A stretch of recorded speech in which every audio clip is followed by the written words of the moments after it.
RPJPD atau Rencana Pembangunan Jangka Panjang Daerah adalah dokumen perencanaan pembangunan daerah untuk jangka waktu 20 tahun. Dokumen ini memuat visi, misi, dan arah pembangunan daerah. Secara umum, dokumen ini berfungsi sebagai pedoman utama bagi pemerintah daerah dalam menyusun rencana pembangunan jangka menengah atau RPJMD dan tahunan atau RKPD. Dalam konteks evaluasi kinerja, RPJPD menjadi tolak ukur strategis apakah pembangunan daerah selama periode panjang bergerak sesuai arah yang telah ditetapkan. Saat ini kita berada di akhir periode atau RPJPD tahun 2005 sampai 2025 dan dalam proses penyusunan RPJPD 2025 sampai 2045 menuju Indonesia Emas. RPJMD atau Rencana Pembangunan Jangka Menengah Daerah, yaitu rencana pembangunan daerah untuk 5 tahun memuat visi, misi, dan program kepala daerah terpilih. Selanjutnya diselaraskan dengan RPJPD dan RPJMN untuk memastikan kesinambungan pembangunan dan menjadi acuan menengah bagi OPD dalam menetapkan target kinerja dan program mereka, serta evaluasi kinerja pemerintah daerah banyak mengacu dan menjadi indikator RPJMD setiap tahun melalui LKPJ. Rencana Strategi SKPD. Renstra SKPD adalah dokumen rencana strategis 5 tahun setiap organisasi perangkat daerah atau OPD. Dokumen ini memuat visi, misi, tujuan, sasaran, program, dan kegiatan yang sesuai dengan tugas pokok dan fungsi masing-masing OPD. Renstra SKPD merupakan turunan langsung dari RPJMD dalam evaluasi kinerja. Capaian Renstra SKPD menunjukkan sejauh mana OPD telah berkontribusi pada pencapaian target RPJMD sesuai dengan Permendagri 54 tahun 2010 pasal 85. RKPD dan SPM. Rencana Kinerja Pemerintah Daerah dan Standar Pelayanan Minimal. RKPD, Rencana Kerja Pemerintahan Daerah, rencana kerja tahunan yang memuat prioritas pembangunan, program, dan kegiatan untuk 1 tahun. Disusun mengacu pada RPJMD dan Renstra SKPD, yang menjadi dasar penyusunan RAPBD dan dokumen utama evaluasi tahunan kinerja pemerintah. SPM, Standar Pelayanan Minimal, yaitu ketentuan mengenai jenis dan mutu pelayanan dasar minimal yang wajib dipenuhi pemerintah daerah kepada masyarakat, misalnya di bidang pendidikan, kesehatan, atau infrastruktur. Pencapaian SPM menjadi indikator pelayanan publik yang sangat esensial. Renja SKPD. Renja SKPD adalah dokumen rencana kerja tahunan setiap organisasi perangkat daerah atau OPD yang memuat program kegiatan, indikator, target, dan kebutuhan anggaran. Dokumen ini menjadi acuan OPD untuk melaksanakan program pada tahun berjalan dan disusun berdasarkan Renstra SKPD serta RKPD. Evaluasi Renja SKPD dilakukan setiap akhir tahun untuk menilai capaian atau output dan outcome kegiatan OPD, memastikan efisiensi dan efektivitas pelaksanaan program. IKU atau Indikator Kinerja Utama adalah ukuran keberhasilan kinerja strategis yang ditetapkan oleh pemerintah daerah, tingkat Pemda atau perangkat daerah untuk mengukur pencapaian, tujuan, dan sasaran utama RPJMD atau Renstra SKPD. IKK atau Indikator Kinerja Kunci adalah ukuran keberhasilan pada tingkat yang lebih spesifik dalam suatu perangkat daerah. Turunan dari IKU digunakan untuk memantau pencapaian program atau kegiatan prioritas tertentu. IKD atau Indikator Kinerja Daerah adalah ukuran kinerja yang ditetapkan pemerintah pusat untuk menilai kinerja daerah secara nasional, mencakup berbagai sektor, digunakan untuk perbandingan antara daerah dan dasar evaluasi oleh pemerintah pusat. LAKIP atau Laporan Akuntabilitas Kinerja Instansi Pemerintah adalah dokumen resmi yang memuat hasil pengukuran kinerja, pencapaian sasaran strategis, dan pemanfaatan sumber daya. Hal ini menunjukkan sejauh mana instansi pemerintah menjalankan tugasnya dan fungsinya secara efektif, efisien, dan sesuai dengan rencana. Menpan RB berperan sebagai pembina dan evaluator penyusunan lakib, memberikan pedoman teknis, penilaian, dan rekomendasi perbaikan. Penilaian lakib menjadi salah satu indikator keberhasilan sebuah reformasi birokrasi yang mempengaruhi reputasi kinerja daerah maupun instansi pusat.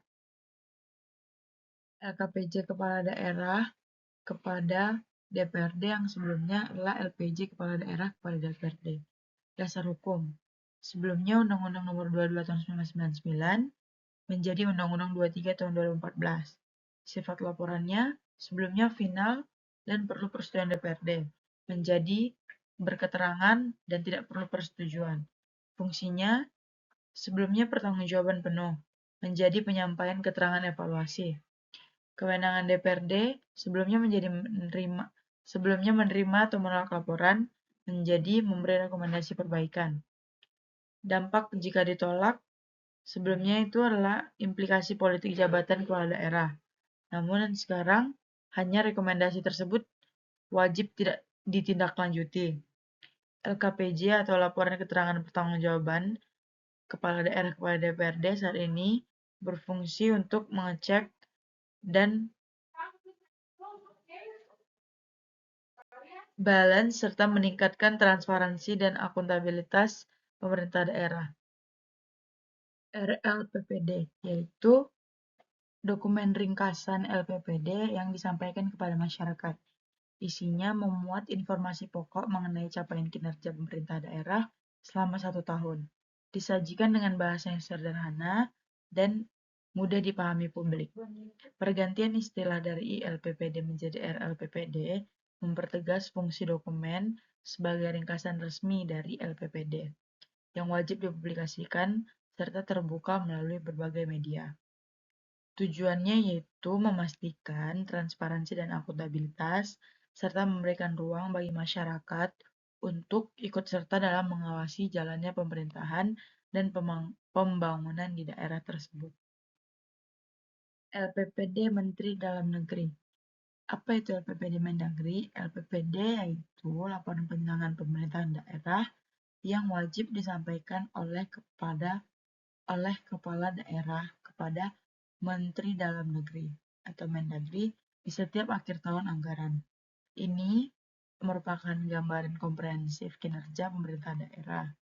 Cakupan laporan ini yaitu LPPD merinci capaian kinerja pada urusan wajib seperti pendidikan, kesehatan, dan urusan pilihan lainnya, misalnya pariwisata dan yang lain, serta tugas pembantuan dari pemerintah pusat.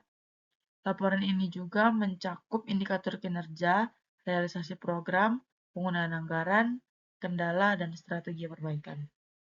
Peran Mendagri yaitu Mendagri menggunakan LPPD sebagai dasar evaluasi kinerja penyelenggaraan pemerintahan daerah atau EKPPD, yaitu hasil evaluasi ini mempengaruhi penilaian prestasi, penghargaan, hingga pembinaan atau sanksi bagi daerah. APBD yang berubah menjadi APBDP. APBD, Anggaran Pendapatan dan Belanja Daerah, yaitu rencana keuangan tahunan pemerintah daerah yang disetujui oleh DPRD dan ditetapkan dengan peraturan daerah, menjadi pedoman untuk seluruh pendapatan dan belanja daerah selama 1 tahun anggaran. APBDP atau perubahan dari APBD yaitu modifikasi atas APBD yang telah ditetapkan, dilakukan jika ada perkembangan tak terduga, seperti perubahan proyeksi pendapatan, kebutuhan belanja, atau pembiayaan daerah yang berbeda dari asumsi awal. APBD adalah tulang punggung keuangan daerah yang memastikan alokasi sumber daya yang efisien untuk pembangunan dan pelayanan publik. APBDP memungkinkan fleksibilitas dalam menghadapi dinamika ekonomi dan sosial. KUA atau Kebijakan Anggaran adalah dokumen strategis yang disusun oleh pemerintah daerah untuk menggambarkan kondisi makrofiskal dan arah kebijakan anggaran dalam satu tahun anggaran.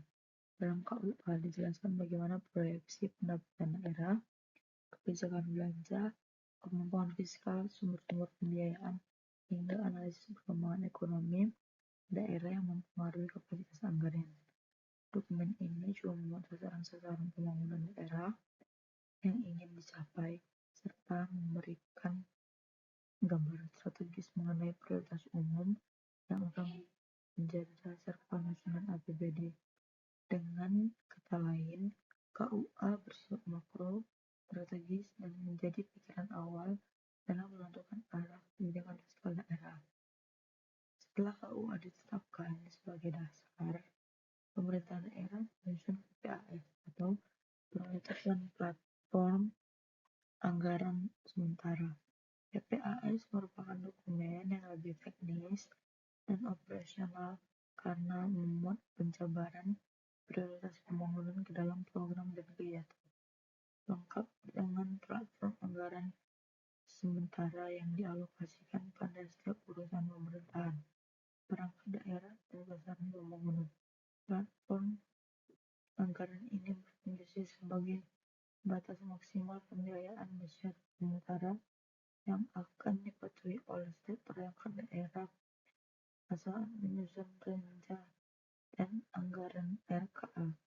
Dalam PPAS juga dijelaskan alasan penetapan prioritas tertentu, kebutuhan pendanaan yang dianggap mendesak, serta distribusi anggaran berdasarkan kemampuan fiskal yang telah dianalisis dalam KUA. KUA dan PPAS dibahas secara bersama-sama antara pemerintah daerah dan DPRD untuk mencapai nota kesepakatan yang menjadi prasyarat sebelum penyusunan RAPBD.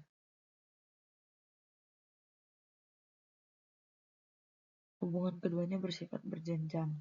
KUA memberikan arah dan kerangka besar kebijakan, sedangkan PPAS menerjemahkan arah tersebut menjadi prioritas konkret dan pembatasan anggaran secara terukur. Dengan demikian, kedua dokumen ini memastikan bahwa proses penyusunan anggaran daerah berjalan sistematis, terarah, serta sesuai dengan kebutuhan pembangunan daerah yang telah ditetapkan. BTL dan BL dalam APBD. Dalam pengelolaan keuangan daerah di Indonesia, APBD atau Anggaran Pendapatan dan Belanja Daerah mengklasifikasikan belanja daerah menjadi dua jenis utama, yaitu yang pertama belanja tidak langsung dan belanja langsung.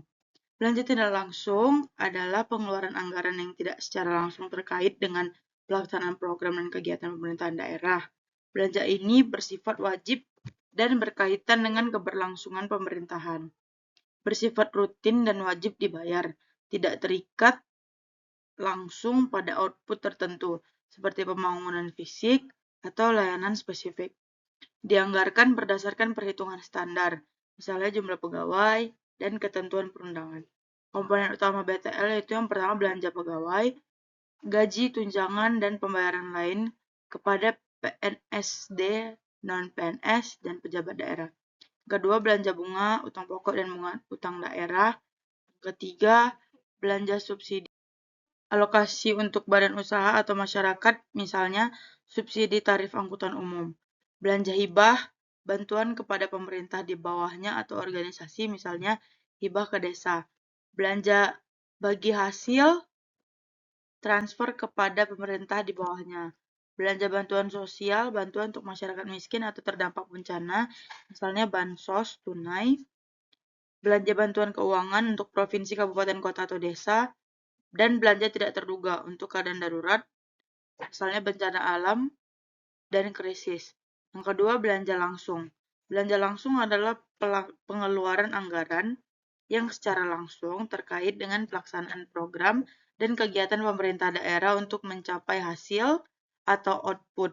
Terikat langsung pada program kegiatan yang dihasilkan, dapat diukur output dan outcome-nya, misalnya jalan dibangun, jumlah siswa dilatih, fleksibel dalam perencanaan berdasarkan prioritas pembangunan. Komponen utama belanja langsung yaitu yang pertama belanja pegawai, honorarium atau upah tenaga non-PNS yang dipekerjakan untuk kegiatan tertentu, misalnya tenaga ahli proyek. Yang kedua, belanja barang dan jasa, pengadaan barang, material bangunan, alat kesehatan, dan jasa konsultan sewa. Belanja modal, pengadaan aset tetap, pembangunan jalan, pembelian kendaraan dinas, peralatan rumah. SAKIP atau Sistem Akuntabilitas Kinerja Instansi Pemerintah adalah sebuah sistem manajemen kinerja di lingkungan instansi pemerintah untuk memastikan bahwa tujuan, sasaran, dan kinerja organisasi dapat diukur, dilaporkan, dan dipertanggungjawabkan kepada pihak yang berwenang dan publik. Tujuannya mewujudkan pemerintahan yang efektif, transparan, dan akuntabel dengan mengaitkan perencanaan, renstra atau renja, penganggaran, pelaksanaan, dan evaluasi kinerja. Hasilnya yaitu laporan kinerja instansi pemerintah atau LKPJ yang disampaikan setiap tahun. BPK atau Badan Pemeriksa Keuangan yaitu lembaga negara yang independen dan mandiri dalam memeriksa pengelolaan dan tanggung jawab keuangan negara sesuai dengan amanat Undang-Undang Dasar 1945.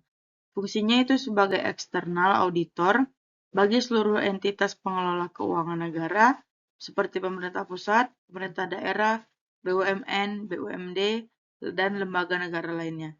Tugas utamanya yaitu memeriksa laporan keuangan pemerintah dan memberikan opini atas kewajarannya. Nah, selanjutnya yaitu opini dalam konteks pemeriksaan BPK, yaitu pernyataan profesional atau pendapat BPK atas kewajaran atau fairness laporan keuangan pemerintah yang diperiksa. Opini ini mencerminkan tingkat ketaatan terhadap standar akuntansi dan efektivitas pengendalian internal. Opini BPK penting karena opini BPK itu adalah tolak ukur utama akuntabilitas dan transparansi keuangan negara. Opini yang baik meningkatkan kredibilitas pemerintah di mata publik dan pasar nasional. Selanjutnya WTP, wajar tanpa pengecualian, yaitu opini terbaik yang dapat diberikan BPK. Kriteria WTP yaitu laporan keuangan disajikan secara wajar dalam semua hal yang material, sesuai dengan standar akuntansi pemerintahan atau SAP, dan tanpa ada kekurangan atau pengecualian yang signifikan. Ini menunjukkan pengelolaan keuangan yang baik, transparan, dan akuntabel. Selanjutnya itu WDP, wajar dengan pengecualian, yaitu opini tingkat kedua. Kriterianya yaitu laporan keuangan secara keseluruhan sudah disajikan secara wajar, tetapi terdapat kekurangan atau ketidakpatuhan terhadap yang material, namun tidak bersifat menyeluruh. Misalnya kesalahan pada satu atau beberapa akun atau ketidakpatuhan pada peraturan tertentu. Yang selanjutnya itu disclaimer atau tidak menyatakan pendapat, yaitu bukan merupakan opini, namun pernyataan bahwa BPK tidak dapat memberikan pendapat sama sekali. Penyebabnya yaitu karena terjadi ketika keterbatasan atau limitation dalam ruang lingkup. Yang selanjutnya, pemeriksaan sangat material dan menyeluruh, sehingga auditor tidak dapat memperoleh bukti yang memadai dan kompeten untuk menguatkan opini. Contohnya, dokumen pendukung hilang, catatan akuntansi tidak ditemukan, akses terhadap data dibatasi. SOP atau Standar Operasional Prosedur, yaitu suatu dokumen berisi prosedur kerja yang terdokumentasi, baku, dan harus diikuti secara konsisten untuk menjamin bahwa suatu proses atau aktivitas dilakukan secara seragam, aman, efektif, dan efisien, serta sesuai dengan peraturan. Tujuannya yaitu untuk menjamin konsistensi, mutu, akuntabilitas, dan mengurangi kesalahan atau penyimpangan dalam pelaksanaan tugas. SHSR atau Surat Harga Satu Regional adalah sebuah dokumen resmi yang memuat harga standar untuk bahan atau material. upah tenaga kerja, dan sewa peralatan di suatu wilayah atau provinsi, kabupaten, kota dalam periode tertentu. Fungsinya digunakan sebagai dasar perhitungan biaya dalam perencanaan dan penganggaran proyek pemerintah seperti pembangunan infrastruktur, pengadaan barang atau jasa, atau perjalanan dinas, atau terkait dengan biaya akomodasi, transportasi, dan lain sebagainya. Selanjutnya, SPPD atau Surat Perintah Perjalanan Dinas adalah dokumen resmi yang menjadi dasar hukum dan administrasi bagi seorang pegawai negeri untuk melaksanakan perjalanan dinas dari luar lokasi tempat kerjanya atau luar kota.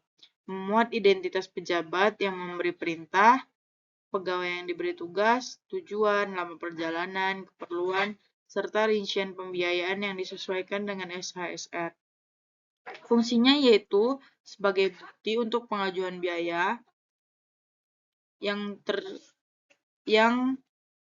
di dalamnya terdapat uang harian, transportasi, dan akomodasi, dan pertanggungjawaban keuangan atau SPJ setelah perjalanan selesai. SPPD adalah komponen kunci dalam SOP perjalanan dinas. ASN atau aparatur sipil negara, yaitu terdiri dari dua kelompok utama. Yang pertama, pegawai negeri sipil. Pegawai yang telah diangkat sebagai pegawai tetap oleh pejabat pembina kepegawaian yang memiliki nomor induk pegawai atau NIP dan berhak atas pensiun. Dan yang kedua yaitu P3K, Perjanjian Kerja Waktu Tertentu. Pegawai yang diangkat berdasarkan perjanjian kerja untuk jangka waktu tertentu atau kontrak guna melaksanakan tugas bekerja pada instansi pemerintah pusat maupun daerah untuk menjalankan tugas pemerintah, pembangunan, dan pelayanan publik. Yang selanjutnya, P3K adalah pegawai pemerintah yang diangkat berdasarkan kerja kontrak untuk jangka waktu tertentu sebagai bagian dari aparatur sipil negara. Tujuannya yaitu mengisi kekurangan tenaga profesional, memberikan fleksibilitas dalam pengadaan SDM sesuai proyek atau kebutuhan temporer, dan meningkatkan kualitas pelayanan publik dengan tenaga berkompetensi tinggi. BMD, barang milik daerah, yaitu semua aset pemerintah daerah yang diperoleh dari APBD atau sumber lain yang sah, penting untuk inventarisasi dan pengelolaan kekayaan daerah. BLUD, atau Badan Layanan Umum Daerah, adalah unit kerja pemerintah daerah yang diberikan fleksibilitas pengelolaan keuangan untuk meningkatkan kualitas pelayanan publik, seperti rumah sakit daerah. SIPD atau Sistem Informasi Pemerintah Daerah adalah sistem elektronik terpadu yang mendukung perencanaan, penganggaran, dan evaluasi kinerja pemerintah daerah secara nasional. Ilmu pemerintahan sebagai cabang ilmu yang dinamis berakar dari pemikiran mendalam tentang kekuasaan dan kewenangan. Awalnya fokus utama adalah bagaimana kekuasaan diorganisasi dan digunakan untuk mencapai tujuan negara. Namun seiring berjalannya waktu, cakupannya semakin meluas. Kini ilmu pemerintahan tidak hanya mengkaji struktur dan fungsi kekuasaan, tetapi juga menyoroti efektivitas dan akuntabilitas kebijakan serta pelayanan publik. Pemahaman tentang evolusi ini krusial. Konsep evaluasi kinerja pemerintahan daerah misalnya tidak dapat dipisahkan dari akar historis pembentukan ilmu pemerintahan itu sendiri. Ini merupakan landasan bagi kita untuk memahami mengapa dan bagaimana kita menilai kinerja sektor publik di era modern. Aliran Eropa kontinental menganut model unitaris, di mana menekankan sentralisasi kewenangan dari pemerintah pusat atau authority. Pemerintah daerah pada aliran ini dipandang sebagai pelaksana kebijakan pusat dengan ruang gerak yang terbatas. Fokusnya ada pada kesatuan dan koordinasi yang kuat dari atas ke bawah. Selanjutnya aliran Anglo-Saxon, yaitu kebalikan dari aliran Eropa kontinental. Aliran ini tuh menganut aliran Anglo-Saxon dengan model federalisnya menekankan pembagian kekuasaan atau power antara pemerintah pusat dan daerah. Pemerintah daerah diberikan otonomi luas untuk mengatur kepentingan lokal melalui prinsip devolution. Pergeseran fokus ilmu pemerintahan dari kekuasaan ke kebijakan publik telah melahirkan pendekatan baru dalam mengukur kinerja. Evaluasi kinerja pemerintah daerah muncul sebagai instrumen akuntabilitas publik. Saat ini, pemerintah daerah tidak hanya dinilai dari kewenangan yang dijalankan, namun juga lebih penting lagi, dari sejauh mana kebijakan dan program mereka memberikan manfaat nyata bagi masyarakat. Evaluasi ini sangat erat kaitannya dengan ilmu kebijakan publik, yang secara sistematis menilai proses, implementasi, dan hasil dari setiap kebijakan yang diambil pemerintah. Yang pertama, SAKIP, Sistem Akuntabilitas Kinerja Instansi Pemerintahan, mendorong setiap instansi pemerintah daerah khususnya menyusun perencanaan kinerja, melaksanakan program, dan melaporkan hasilnya secara transparan. Yang kedua, laporan akuntabilitas kinerja instansi pemerintah atau LAKIP, yaitu dokumen yang memuat pertanggungjawaban kinerja suatu instansi pemerintah dalam mencapai tujuan dan sasaran yang telah ditetapkan. Yang ketiga, peran BPK dan Kemenpan RB. Lembaga-lembaga ini memberikan penilaian independen terhadap efektivitas pengelolaan keuangan dan kinerja pemerintah daerah, memastikan akuntabilitas yang menyeluruh. Evaluasi kinerja pemerintah daerah merupakan pilar penting dalam memastikan akuntabilitas dan efektivitas pengelolaan negara di tingkat lokal. Memahami alur evaluasi ini, khususnya dari perspektif pertanggungjawaban, sangat krusial bagi mahasiswa dan pemerhati kebijakan publik. Sejarah mencatat adanya pergeseran signifikan dalam model pertanggungjawaban kepala daerah yang berdampak langsung pada mekanisme evaluasi kinerja. Perjalanan ini dimulai dari era sentralistik yang menekankan kepatuhan terhadap hierarki, menunjukkan sistem yang lebih desentralisasi, dan akuntabilitas publik menjadi fokus utama. Perubahan ini yang mengubah struktur pelaporan, tapi juga filosofi di balik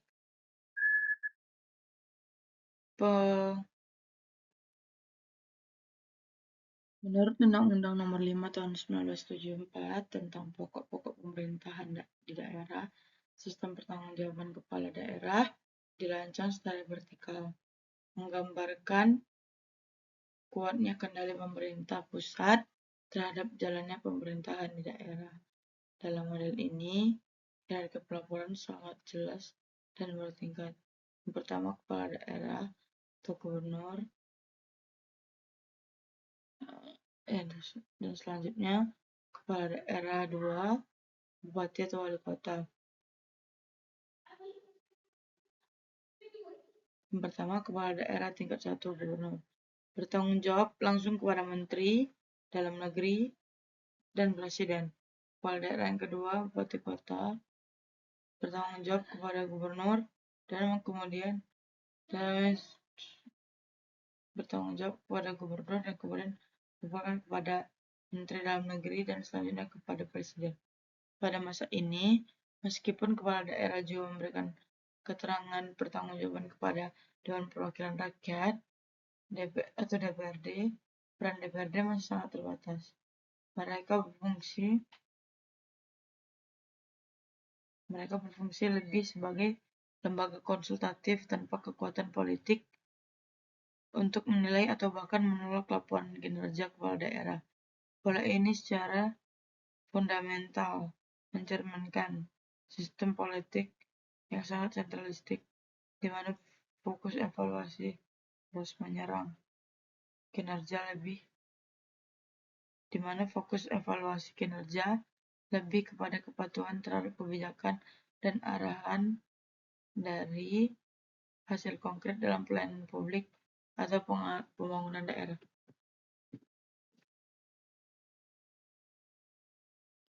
Seiring dengan berkembangnya prinsip-prinsip good governance pasca reformasi, terjadi perubahan fundamental dalam sistem pertanggungjawaban dan evaluasi kinerja pemerintah daerah.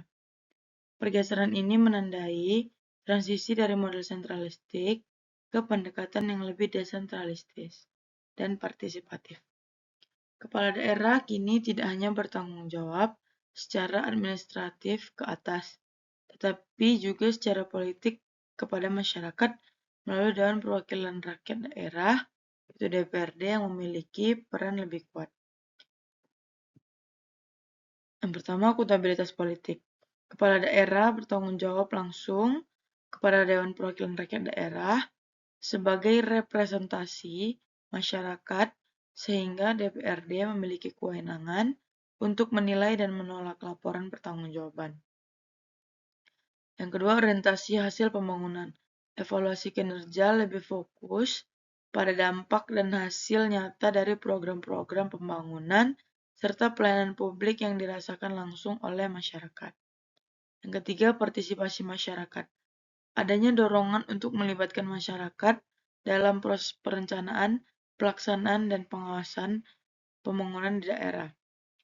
Perubahan ini menegaskan bahwa evaluasi kinerja pemerintah daerah kini berorientasi pada akuntabilitas publik dan tujuan pembangunan yang berpihak pada rakyat, bukan sekedar kepatuhan administratif semata.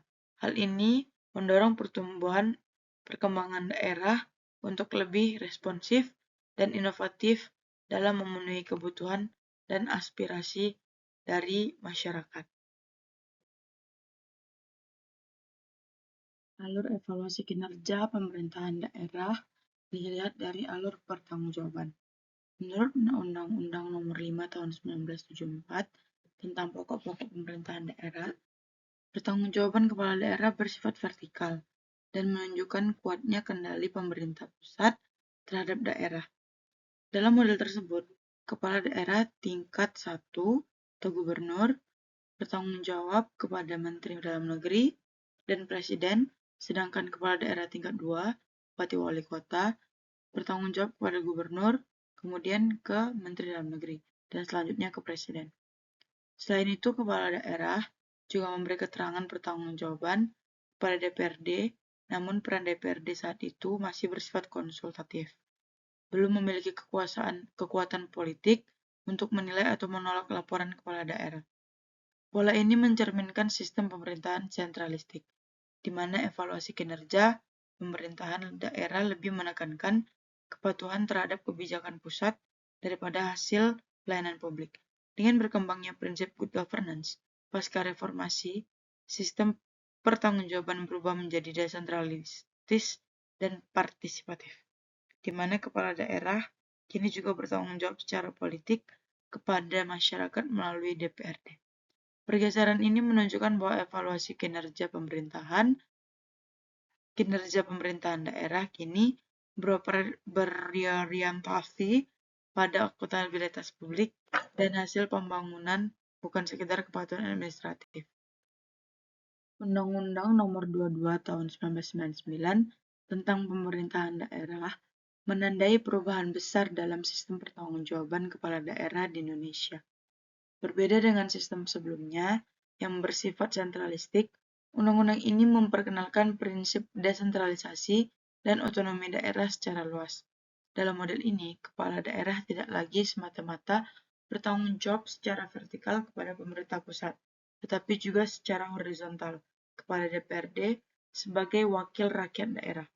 Berdasarkan Bagan, kepala daerah provinsi bertanggung jawab kepada DPRD provinsi, sedangkan kepala daerah kabupaten kota bertanggung jawab kepada DPRD kabupaten kota. Hubungan dengan pemerintah pusat tetap ada, namun berbentuk laporan pertanggungjawaban administratif kepada Menteri Dalam Negeri dan Presiden, bukan hubungan komando. Dengan demikian, DPRD memiliki peran strategis dalam mengevaluasi kinerja kepala daerah melalui mekanisme politik dan kebijakan.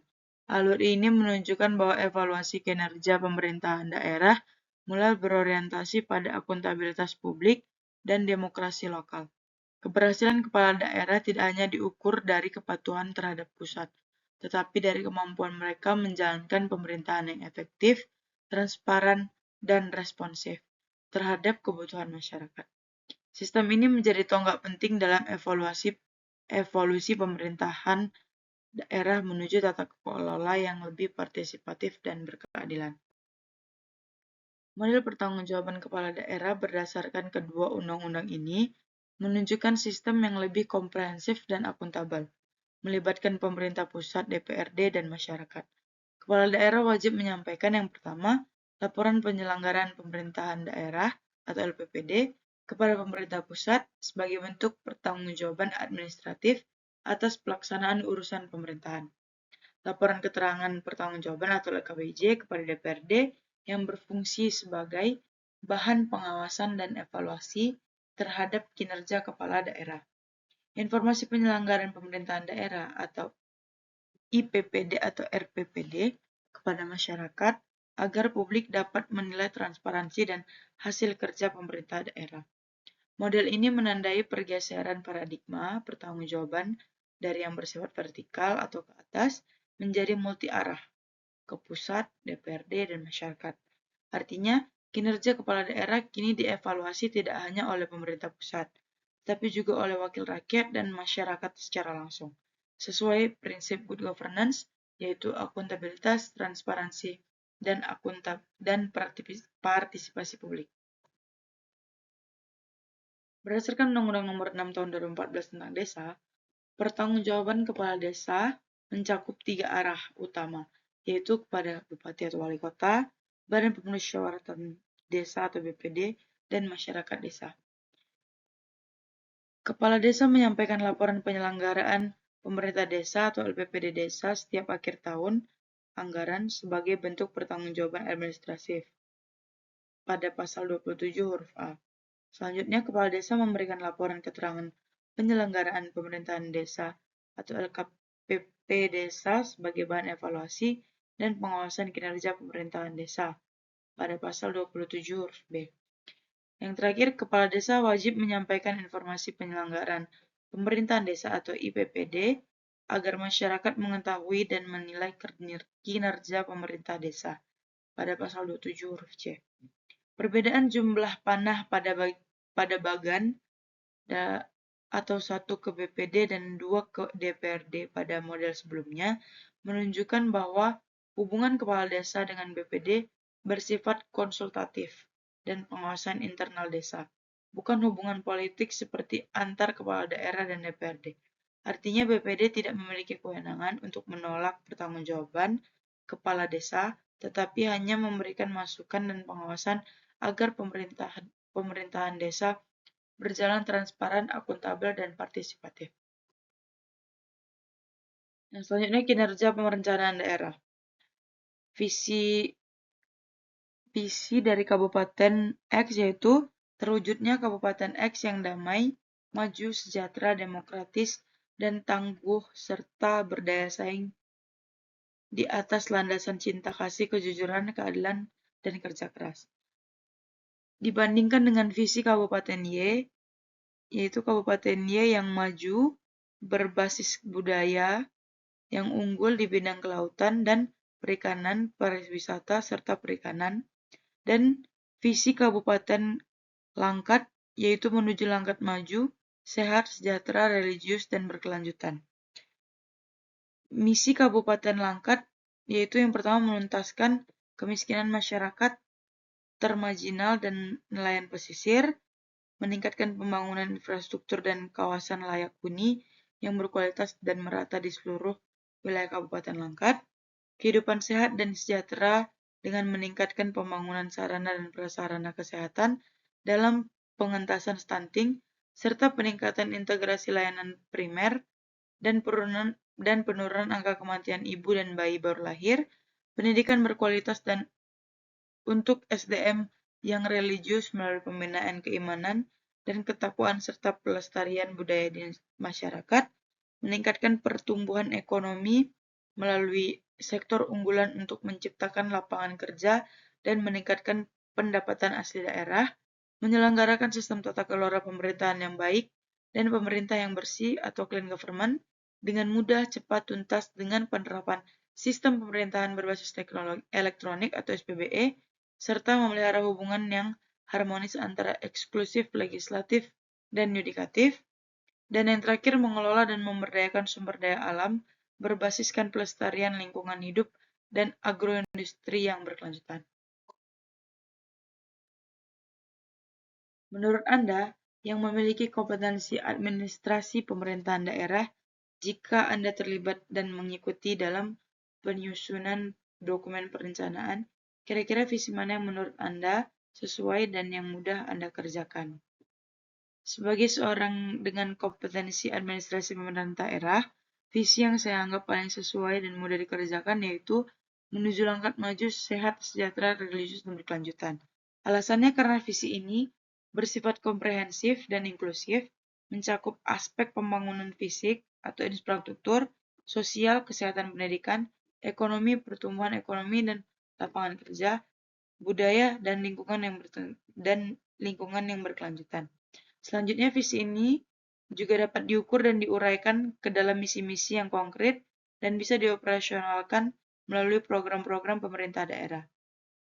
Yang ketiga, fokus pada pembangunan infrastruktur, pelayanan kesehatan, dan peningkatan sumber daya manusia sangat sesuai dengan fungsi perangkat daerah yang memiliki kapasitas perencanaan, pengelolaan anggaran, dan pelaksanaan program. Dan yang terakhir, penggunaan sistem pemerintahan berbasis elektronik sebagai bagian dari tata kelola pemerintahan juga memudahkan proses administrasi dan monitoring perencanaan.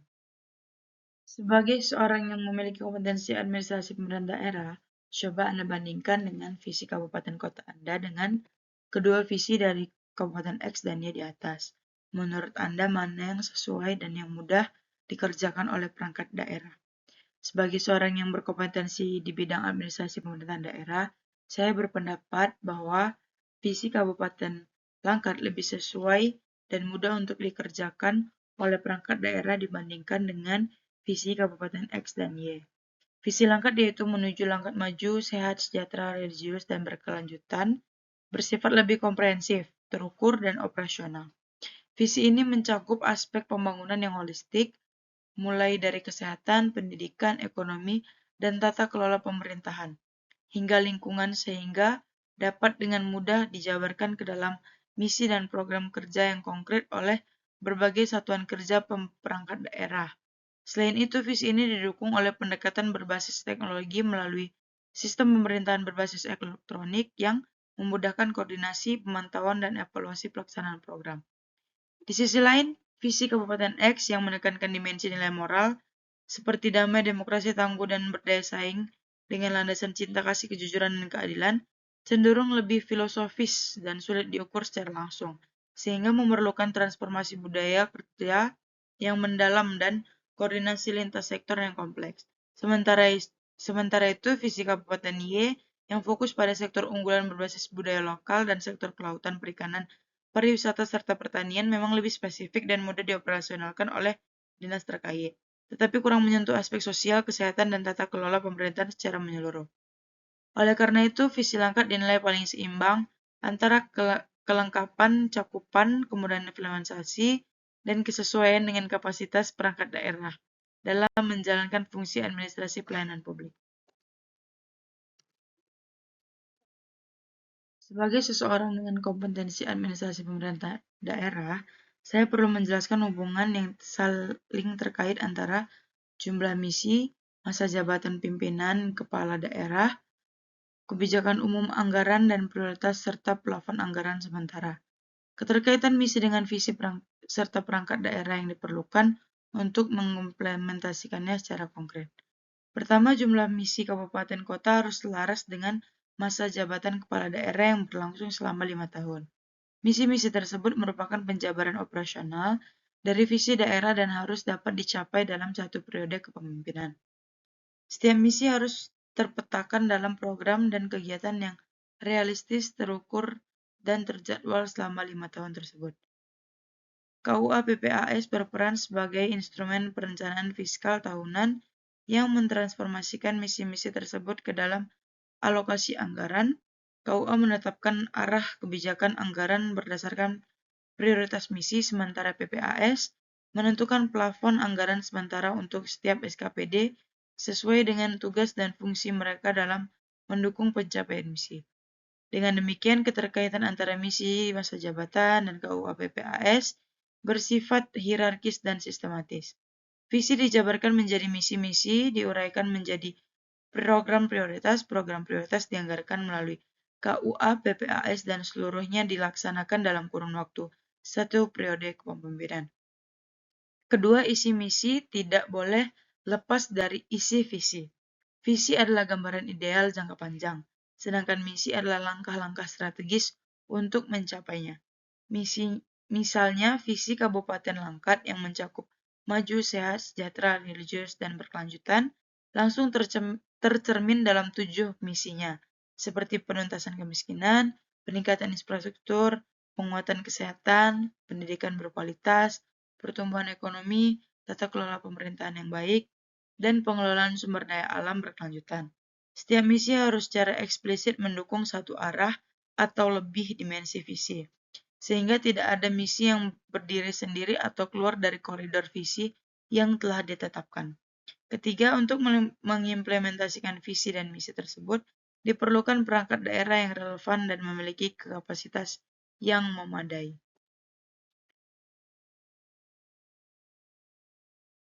Setelah mengisi kolom kontribusi pada struktur penerimaan APBD Kabupaten X, dapat dijelaskan secara jelas dan konkret bahwa kinerja keuangan daerah menunjukkan hasil yang cukup baik dari sisi realisasi penerimaan, namun masih lemah dalam aspek kemandirian fiskal daerah. Yang pertama, tingkat realisasi penerimaan. Secara keseluruhan, realisasi pendapatan daerah mencapai 106,84 dari target, yang berarti pemerintahan daerah telah berhasil melampaui rencana pendapatan tahun anggaran berjalan. Hal ini menunjukkan yang pertama, adanya kemampuan pengelolaan penerimaan efektif, terutama dalam perencanaan dan penyesuaian target fiskal. Yang kedua, efisiensi koordinasi antar perangkat daerah, penghasil seperti Badan Pendapatan Daerah atau Bapenda, dan dinas-dinas teknis yang mendukung peningkatan pemerintahan daerah. Yang kedua, struktur dan kontribusi pendapatan. Jika dilihat dari kontribusinya masing-masing komponen, yang pertama, dana perimbangan berkontribusi 92,83%, yang menunjukkan ketergantungan fiskal yang sangat tinggi terhadap pemerintahan pusat. Komponen terbesar berasal dari dana bagi hasil, yaitu 72,23%. Dan ada dana alokasi umum, yaitu 18,24%. Artinya semakin besar pendapatan daerah bukan hasil dari kemampuan ekonomi lokal, melainkan transfer antar pemerintah atau intergovernmental fiscal transfer. Yang kedua, pendapatan asli daerah hanya menyumbang 3,61%, menunjukkan kemandirian fiskal yang masih sangat rendah. Di dalam PAD, komponen pajak daerah yaitu sebesar 0,73% dan retribusi daerah sebesar 0,05%, sangat kecil. Bahkan tidak terdapat kontribusi dari laba BUMD, menandakan belum optimalnya pengelolaan aset dan usaha daerah. Lain-lain pendapatan yang sah memberikan kontribusi 3,56%, dengan peningkatan signifikan pada bagi hasil provinsi, yaitu 138,94% dari target. Hal ini menunjukkan kerjasama keuangan daerah yang cukup baik antara pemerintah provinsi dan kabupaten. Yang ketiga, makna fiskal dan implikasi kebijakan struktur penerimaan tersebut menggambarkan bahwa Kabupaten X masih berada pada kategori daerah dan ketergantungan fiskal tinggi, di mana dana perimbangan menjadi tumpuan utama pendapatan daerah. Kondisi ini menuntut pemerintahan daerah untuk, yang pertama, mengoptimalkan potensi PAD melalui intensifikasi dan ekstensifikasi pajak daerah, peningkatan kinerja retribusi, serta mendorong kemandirian BUMD agar mampu menghasilkan laba. Yang kedua, memperkuat basis ekonomi lokal, dan yang ketiga, melaksanakan inovasi fiskal. Yang kelima, evaluasi akhir. Secara umum, dapat disimpulkan bahwa dari sisi realisasi kinerja keuangan daerah tergolong baik dan produktif, yaitu sebesar 106,84%. Namun dari sisi struktur dan kontribusi, masih terdapat ketimpangan fiskal karena ketergantungan yang besar terhadap transfer pusat. Kinerja PAD perlu menjadi fokus prioritas kebijakan fiskal daerah agar ke depannya daerah dapat mandiri secara keuangan dan memiliki kemampuan lebih besar dalam membiayai pembangunan tanpa harus bergantung pada dana perimbangan.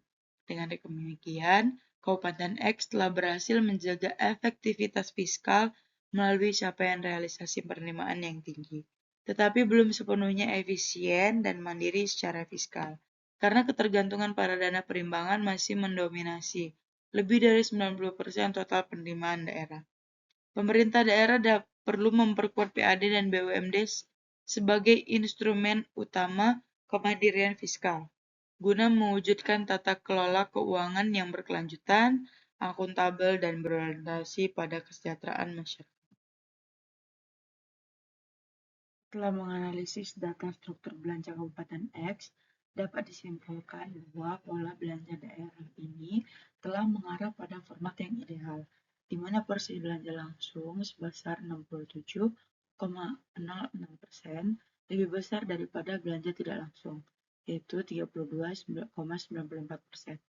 Hal ini menunjukkan komitmen pemerintah daerah untuk mengalokasikan anggarannya lebih banyak pada program dan kegiatan yang langsung menyentuh masyarakat, seperti pembangunan infrastruktur, pelayanan kesehatan, pendidikan, dan pemberdayaan ekonomi yang tercermin dari tingginya belanja barang dan jasa, serta belanja modal. Di sisi lain, belanja tidak langsung yang didominasi oleh belanja pegawai telah dapat dikendalikan di bawah 21% sehingga tidak membebani anggaran secara berlebihan. Realisasi belanja secara keseluruhan mencapai 82,13% dari anggaran, dengan belanja langsung terrealisasi 84,36% dan belanja tidak langsung 77,92%, mengindikasikan efektivitas penyerapan anggaran yang cukup baik. Struktur ini juga sejalan dengan prinsip performance-based budgeting, di mana anggaran diarahkan untuk mendukung capaian kinerja dan hasil pembangunan yang berdampak langsung pada peningkatan kesejahteraan masyarakat. Berdasarkan perhitungan kontribusi pada sebaran belanja tidak langsung di Kabupaten X, dapat diidentifikasi 3 perangkat daerah dengan kontribusi tertinggi, yaitu yang pertama, Sekretariat Daerah dengan kontribusi 40,49%, yang wajar mengingat perannya sebagai koordinator utama seluruh kegiatan pemerintah daerah, serta penanggung jawab belanja pegawai dan operasional pemerintahan secara keseluruhan. Yang kedua, Dinas Pendidikan, yaitu dengan 21,78%, mencerminkan komitmen tinggi terhadap bidang pendidikan terutama dalam alokasi belanja pegawai guru dan tenaga kependidikan. Dan yang ketiga yaitu Dinas Kesehatan dengan 12,70%, yang menunjukkan fokus pada pelayanan kesehatan masyarakat yang memerlukan belanja tidak langsung secara signifikan untuk tenaga medis dan administratif. Sementara itu, perangkat daerah dengan kontribusi terendah ada pada Badan Pengelolaan Perbatasan Daerah dengan kontribusi hanya 0,49%, yang disebabkan oleh lingkup tugas yang lebih terbatas dan sifat kegiatan yang tidak melibatkan belanja tidak langsung berskala besar dibanding dengan dinas-dinas teknis utama. Yang selanjutnya, berdasarkan analisis data kontribusi belanja tidak langsung, dapat dijelaskan bahwa struktur belanja tidak langsung pada Kabupaten X ini mencerminkan prioritas fiskal yang sejalan dengan fungsi dasar pemerintahan dan pelayanan publik. Dominasi Sekda, Dispen, dan Dinas Kesehatan yang secara bersama-sama menyumbangkan hampir 75% dari total belanja tidak langsung menunjukkan bahwa anggaran belanja tidak langsung terutama dialokasikan untuk mendukung operasional pemerintahan pendidikan dan kesehatan sebagai sektor yang paling memerlukan dukungan sumber daya manusia dan biaya operasional. Tingginya kontribusi Dinas Pendidikan dan Kesehatan juga selaras dengan amanat konstitusi dan program prioritas nasional, seperti pengurangan stunting, peningkatan akses pendidikan, dan penjaminan pelayanan kesehatan dasar. Di sisi lain, rendahnya kontribusi dari badan dinas ini, yaitu Dinas Pengelolaan Perbatasan Daerah, tidak serta-merta mengindikasikan kinerja buruk. tetapi lebih ke karakteristik tugas, cakupan wilayah, dan model penganggaran yang berbeda. Secara keseluruhan, hal ini menunjukkan bahwa belanja langsung telah teralokasi pada instansi-instansi strategis yang menjadi tulang punggung penyelenggaraan pemerintahan dan pelayanan publik, dengan tetap menjaga proporsi yang tidak mendominasi total belanja daerah secara berlebihan sehingga ruang fiskal untuk belanja tidak langsung tetap terjaga. Berdasarkan perhitungan kontribusi pada sebaran belanja langsung Kabupaten X, dapat identifikasi 3 perangkat daerah dengan kontribusi tertinggi, yaitu pertama, Dinas Pekerjaan Umum dengan 17,95%, yang menunjukkan anggaran pada pembangunan dan pemeliharaan infrastruktur publik sebagai prioritas fisik pembangunan daerah. Selanjutnya, Sekretariat Daerah dengan 11,20% mencerminkan peran sentralnya dalam berkoordinasi program dan kegiatan strategis yang memerlukan belanja langsung lintas sektor. Yang ketiga, Dinas Pendidikan dengan 12,5% yang mempresentasikan komitmen nyata dalam peningkatan kualitas pendidikan melalui program pembangunan, sarana prasarana, pengadaan alat pembelajaran, dan kegiatan peningkatan mutu secara langsung. Sementara itu, perangkat daerah dengan kontribusi terendah yaitu Kecamatan Ciantan Selatan dengan 0,30%, yang disebabkan oleh karakteristik wilayah, skala program, atau prioritas belanja yang lebih terfokus pada tingkat kabupaten dibandingkan kecamatan. Berdasarkan analisis data, pembangunan Kabupaten X telah mencerminkan orientasi pembangunan yang pro-rakyat dan berfokus pada hasil. Dominasi Dinas Pekerjaan Umum, Sekda, dan Dinas Pendidikan yang secara kolektif menyumbang 47% dari total belanja langsung menunjukkan komitmen kuat dalam pembangunan infrastruktur, penguatan tata kelola pemerintahan, serta peningkatan kualitas pendidikan sebagai pilar utama pembangunan daerah. Tingginya kontribusi ini menjadi cerminan upaya konkret mewujudkan pendidikan berkualitas sebagai termuat dalam visi dan misi daerah. Berdasarkan pada tabel 5, dapat dijelaskan bahwa pengelolaan pembiayaan Kabupaten X mencerminkan prinsip kehati-hatian dan kesinambungan fiskal. Sisa lebih perhitungan anggaran atau SILPA sebesar 278,92 miliar, menunjukkan bahwa daerah memiliki sisa anggaran yang cukup signifikan dari tahun sebelumnya, yang kemudian dimanfaatkan secara penuh atau 100% sebagai sumber pembiayaan di tahun berjalan. Hal ini mengindikasikan bahwa pemerintah daerah mampu mengelola anggaran dengan efektif sehingga terdapat surplus yang dapat dimanfaatkan untuk menutup defisit atau mendanai kebutuhan mendesak tanpa harus mengandalkan sumber pembiayaan eksternal yang berpotensi membebani keuangan daerah di masa depan. Di sisi lain, pembentukan dana cadangan sebesar 7,5 miliar yang direalisasikan 100% dari anggaran menunjukkan komitmen pemerintah daerah dalam membangun ketahanan fiskal jangka menengah. Dana cadangan berfungsi sebagai penyangga keuangan untuk mengantisipasi risiko fiskal yang tidak terduga, seperti bencana alam, krisis ekonomi, atau kebutuhan mendesak lainnya. Alokasi ini juga mencerminkan kepatuhan terhadap prinsip pengelolaan keuangan daerah yang transparan, akuntabel, sekaligus memperkuat kemampuan daerah dalam menjaga stabilitas anggaran meskipun menghadapi ketidakpastian. Secara keseluruhan, besaran SILPA yang tinggi dan alokasi dana cadangan yang terencana baik menunjukkan bahwa Kabupaten X telah menekankan tata kelola keuangan yang sehat dan antisipatif. Kondisi ini memberikan ruang fiskal yang memadai bagi pemerintah daerah untuk terus mendanai program-program prioritas, meningkatkan kapasitas pembiayaan, pembangunan, dan mengurangi ketergantungan pada pinjaman atau sumber pembiayaan yang berisiko tinggi, sehingga mendukung terwujudnya pembangunan daerah yang berkelanjutan dan berkualitas. Sekian presentasi dan hasil dari ujian akhir semester saya Ripka Deborah Boris Tumorang, pamit undur diri. Terima kasih. Shalom. Assalamualaikum. Om Swastiastu, Namo Buddhaya, dan salam kebajikan.